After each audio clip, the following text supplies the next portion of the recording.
On a tous envie d'être authentique au travail sans se faire virer. Charlie Winner vous donne des conseils dans l'open space de votre vie. Charlie Winner.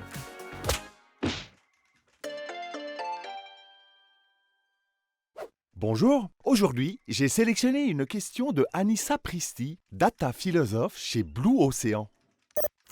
Quand on pleure en taillant ses crayons, est-ce qu'on est en burn-out? Merci Anissa.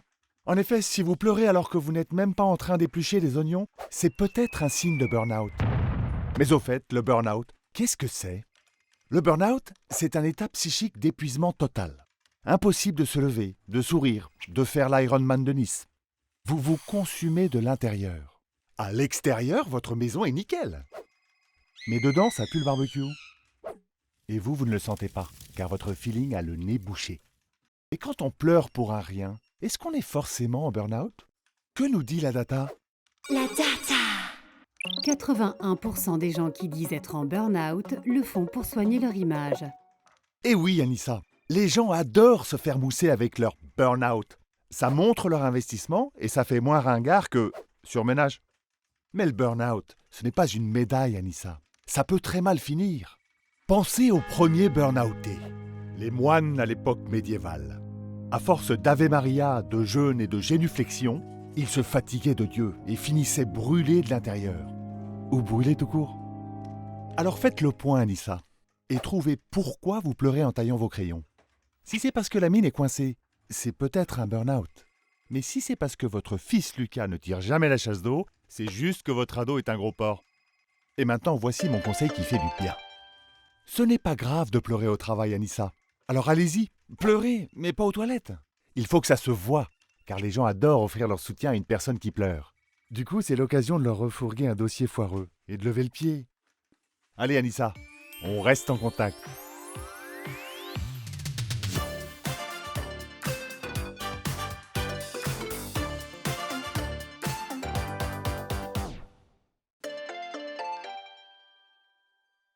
Bonjour, aujourd'hui j'ai sélectionné une question de Toc Toc du 9-2.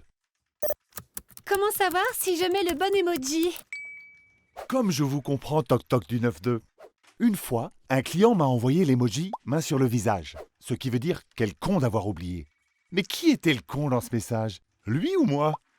Eh oui, les emojis sont partout et parfois difficiles à comprendre. Commençons par une phase d'analyse de la situation. Pour faire passer un message, on n'a pas toujours les mots ni le temps. Les emojis sont des raccourcis émotionnels qui évitent les mauvaises interprétations. Tu ne m'as pas payé peut sous-entendre « t'es un bâtard !»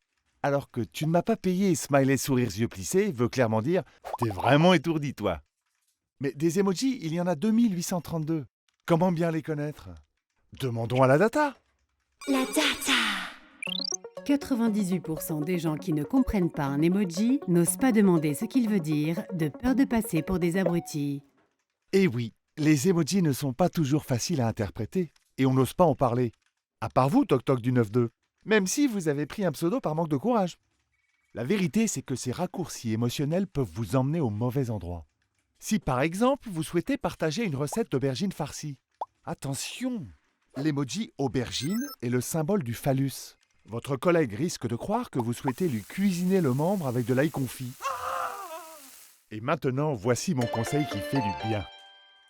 Faites du mimétisme, Toc Toc du 9-2. Ne prenez pas de risques. Utilisez les mêmes smileys que votre interlocuteur. Smiley clin d'œil, smiley clin d'œil. Smiley majeur levé, smiley majeur levé. Allez, Toc Toc du 9-2, on reste en contact.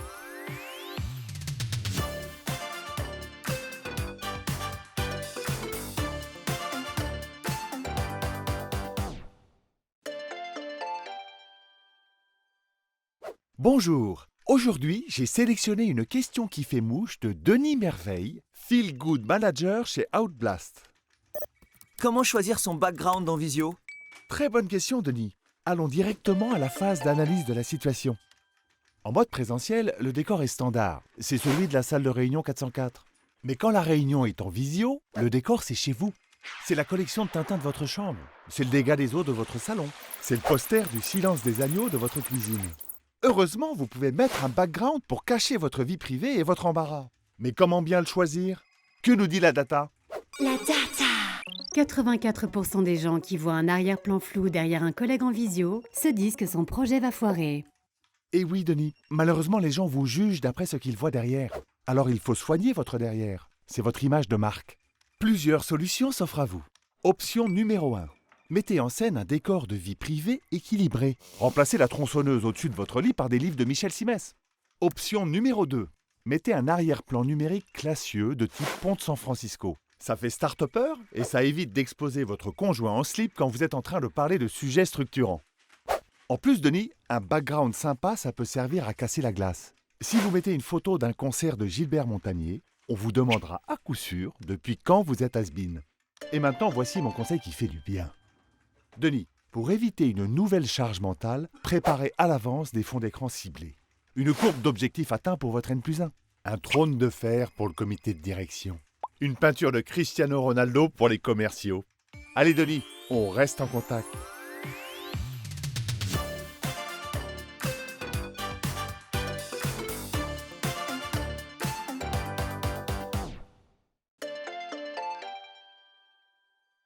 Bonjour, aujourd'hui j'ai sélectionné une question de Tony Dessert, directeur des solutions constructives chez Béton Armé. Combien faut-il donner au pot de départ de Daniel? Merci Tony. Votre collègue Daniel part vers de nouvelles aventures et vous devez le retrouver autour d'un petit pot convivial en salle Martinique. Bien entendu, une cagnotte litchi vous a été communiquée par Chantal. Commençons par une phase d'analyse de la situation.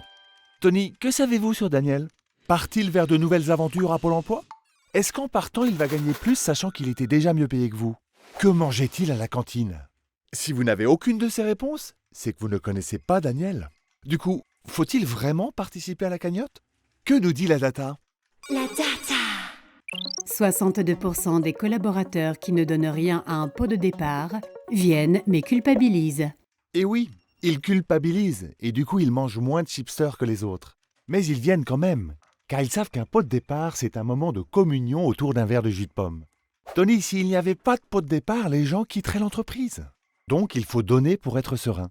Mais combien? Vous avez deux options. Option numéro 1. Vous donnez un peu, genre 5 €. Et là, vous vous sentez radin, même si vous avez coché participation masquée. Option numéro 2. Vous donnez beaucoup, genre 20 €. Mais attention, avec 4 pots de départ par mois, ça fera 30 000 € d'ici votre retraite. Et pour des gens qui ne seront même pas là à votre pot de départ. Dans les deux cas, vous avez le seum. Alors voici mon conseil qui fait du bien. Donnez ce que vous voulez et gavez-vous de chipsers, Tony. Mais ne partez pas du pot en dernier, sinon vous allez devoir aider Chantal à tout ranger. Allez, on reste en contact.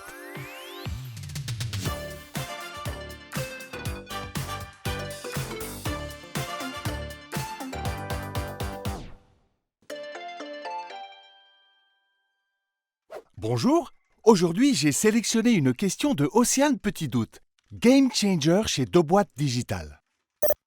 Est-ce que les gens voient mon syndrome de l'imposteur? Merci Océane. Le doute, c'est votre mode de vie et vous avez peur d'être démasqué, alors que si ça se trouve, vous êtes compétente. Je vous comprends, car moi-même, quand je vais à une soirée déguisée en Zorro, j'ai l'impression d'être un imposteur.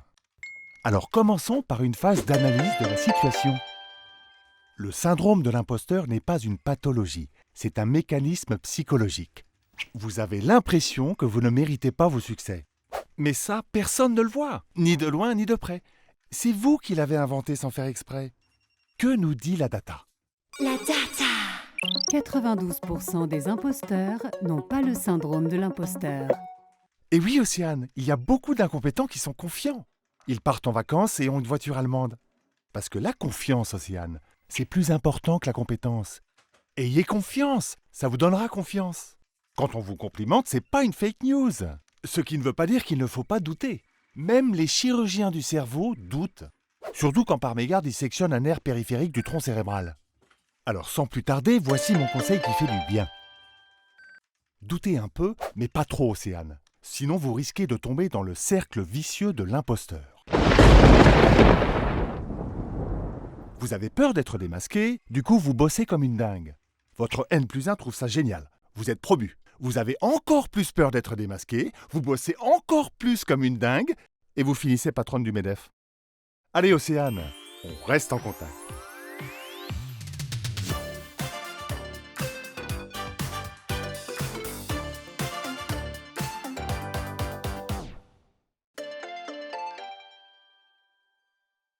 Aujourd'hui, j'ai sélectionné une question qui fait mouche de Maximus Performus, directeur des idées en vogue chez Disruptor. Comment exprimer une idée intelligente en 3 bullet points? Maximus, transformer une réalité complexe en bullet point, c'est un métier, celui des consultants. Car les bullet points permettent de vendre les idées en allant à l'essentiel. Procédons à une phase d'analyse de la situation. Maximus, les gens ont le niveau d'attention d'un poisson rouge. Ils préfèrent comprendre sans réfléchir plutôt que réfléchir pour comprendre. Et pour ça, les bullet points, c'est pratique. Ils permettent d'affirmer sans argumenter. Et ils donnent envie de faire des listes. Les 7 facteurs clés de succès pour montrer qu'on performe. Les 3 next steps pour montrer qu'on avance. Les 5 raisons d'arrêter de faire des listes pour montrer qu'on est à bout. Vous voyez, Maximus, les bullet points, ça évite de réfléchir. Mais est-ce une bonne idée? Que nous dit la data? La data. 78% des consultants pensent que leurs idées se bonifient quand ils les alignent en cases à cocher. Mais ils se trompent. Maximus a trop abusé de la forme, on en oublie le fond. Les bullet points aplatissent la pensée sans qu'on s'en rende compte. Un peu comme si on avait l'esprit en forme de crêpe. Les bullet points réduisent, ils séparent, ils brisent. Ils ne sont pas si gentils que ça. En plus, ils adorent mettre les verbes à l'infinitif pour nous commander. Optimiser le processus, booster la performance, accélérer le changement. Du coup, on n'ose pas leur dire non. Si Jeff Bezos a interdit les bullet points chez Amazon, c'est pas parce qu'il était libraire. C'est parce que rédiger oblige à raisonner de manière fluide et continue. Alors voici mon conseil qui fait du bien. Quand vous racontez votre week-end à un collègue, vous ne listez pas les 5 bénéfices clés d'une famille optimale. Alors racontez une histoire plutôt que des bullet points. Maximus, on reste en contact.